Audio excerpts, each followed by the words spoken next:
Journée nationale à la mémoire des crimes racistes et antisémites de l'État français et d'hommage aux Justes de France. Lecture d'un texte tiré des œuvres de Georges Weller et de Serge Klarsfeld, Mémoire du génocide, par M. Mimouni Jean-Marc.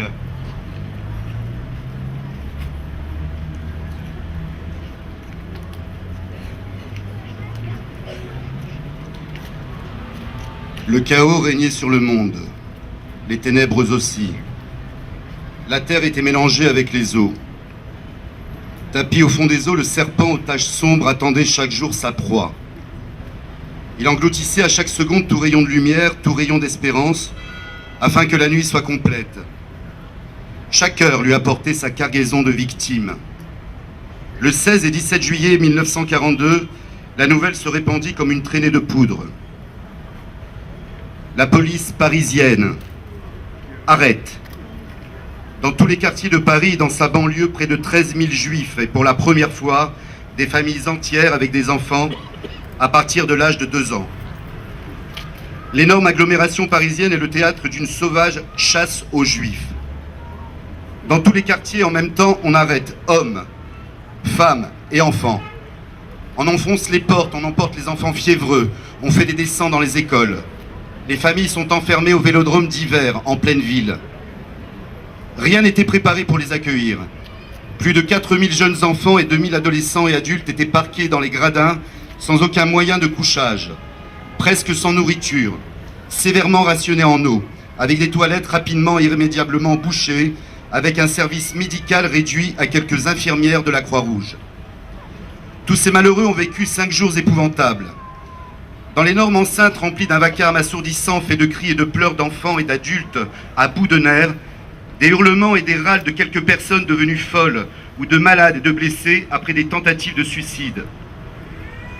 Les enfants et leurs parents, arrêtés ce fameux 16 juillet, furent envoyés de Paris au camp de Pithiviers. 2 jours plus tard. Là, on sépara les enfants des parents. On déporta les parents directement de Pithiviers et on envoya les enfants par groupe de 1000, mêlés à 200 grandes personnes étrangères à Drancy. Ces enfants étaient âgés de 2 à 12 ans.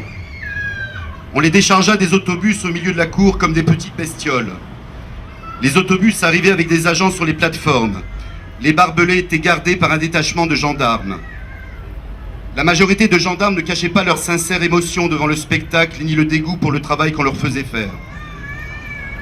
Les tout petits ne connaissaient souvent pas leur nom. Alors on interrogeait les camarades qui donnaient quelques renseignements. Les noms et prénoms ainsi établis étaient inscrits sur un petit médaillon de bois qu'on accrochait au cou de l'enfant.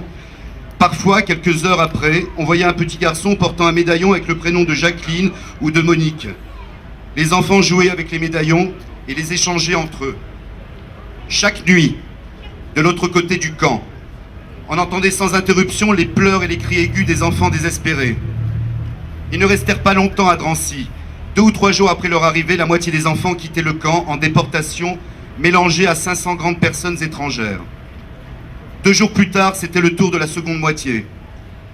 La veille de la déportation, les enfants passèrent par la fouille, comme tout le monde. Les garçons et fillettes de 2 ou 3 ans entraient avec leurs petits paquets dans la baraque de la fouille, où les inspecteurs de la police aux questions juives, PQJ, fouillaient soigneusement les bagages et les faisaient ressortir avec leurs objets défaits. On installa près de la porte de sortie une table où toute la journée des hommes volontaires refaisaient tant bien que mal les paquets des enfants. Les petites broches, les boucles d'oreilles, les petits bracelets des fillettes étaient confisqués par les PQJ. Un jour, une fillette de 10 ans sortit de la baraque avec une oreille sanglante parce que le fouilleur lui avait arraché la boucle d'oreille que dans sa terreur, elle n'arrivait pas à enlever assez rapidement. Le jour de la déportation, les enfants étaient réveillés à 5 heures du matin. On les habillait dans la demi-obscurité. Il faisait souvent frais à 5 heures du matin, mais presque tous les enfants descendaient dans la cour très légèrement vêtus. Réveillés brusquement dans la nuit, morts de sommeil. Les petits commençaient à pleurer, et petit à petit les autres les imitaient. Ils ne voulaient pas descendre dans la cour, se débattaient, ne se laissaient pas habiller. Il arrivait parfois que toute une chambrée de 100 enfants, comme pris de panique et d'affolement invincible, n'écoutait plus les paroles d'apaisement des grandes personnes, incapables de les faire descendre. Alors on appelait les gendarmes. qui descendaient sur leurs bras les enfants hurlant de terreur. Dans la cour, ils attendaient leur tour d'être appelés, souvent en répondant mal à l'appel de leur nom. Les aînés tenaient la main des petits et ne les lâchaient pas. Dans chaque convoi, il y avait un certain nombre d'enfants qu'on ajoutait pour terminer. C'étaient ceux dont les noms étaient inconnus. Ces derniers étaient marqués sur la liste par des points d'interrogation. Cela n'avait pas beaucoup d'importance.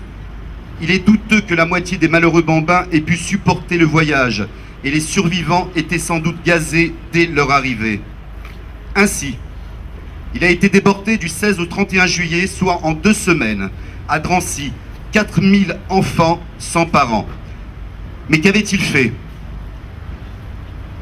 Rien. Rien. Sinon que le hasard de leur naissance les désignait à la lâcheté des barbares.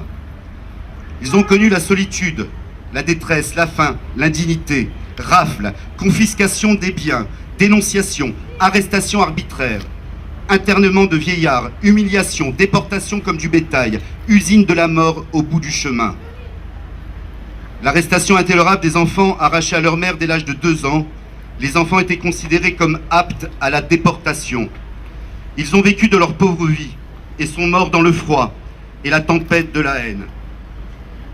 Je ressens en moi les cris de désespoir, la souffrance des mères et des pères à qui on arrache leurs entrailles. Je ressens le cri des enfants, la peur, l'incompréhension. Mais qu'ont-ils fait?